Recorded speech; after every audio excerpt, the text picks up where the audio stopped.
ایک گاؤں میں ایک مرغی رہتی تھی۔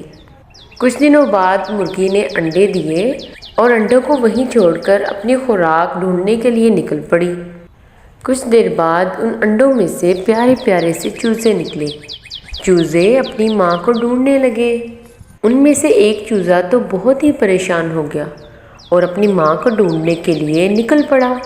تھوڑا آگے جا کر اسے ایک گائے نظر آئی۔ چوزا گائے کی طرف بہت پیار سے دیکھنے لگا۔ گائے نے چوزے سے پوچھا کہ تم اتنا حیرانگی سے کیوں دیکھ رہے ہو؟ چوزے نے جواب دیا کہ میں اپنی ماں کو ڈھونڈ رہا ہوں، کیا آپ میری ماں ہو؟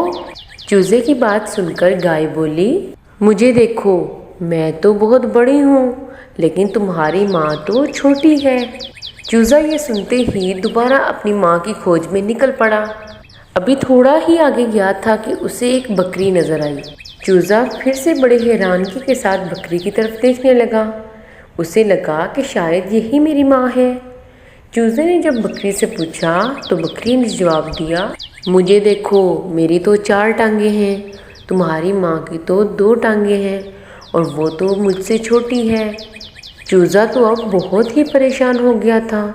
اسے لگ رہا تھا وہ کبھی بھی اپنی ماں سے نہیں مل سکے گا۔ ابھی تھوڑا ہی آگے گیا تھا کہ اسے ایک کوا نظر آیا۔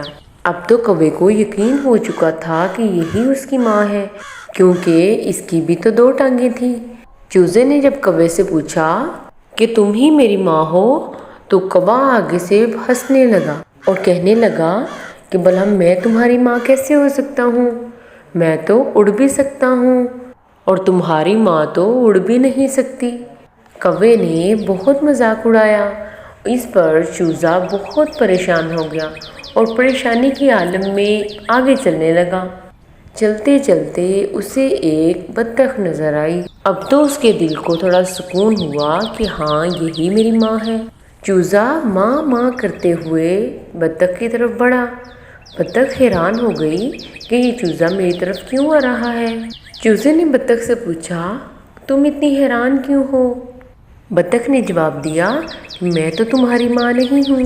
یہ سنتے ہی چوزا زور زور سے رونے لگا اور سوچنے لگا کہ اب تو وہ اپنی ماں کو کبھی بھی ڈھونڈ نہیں پائے گا۔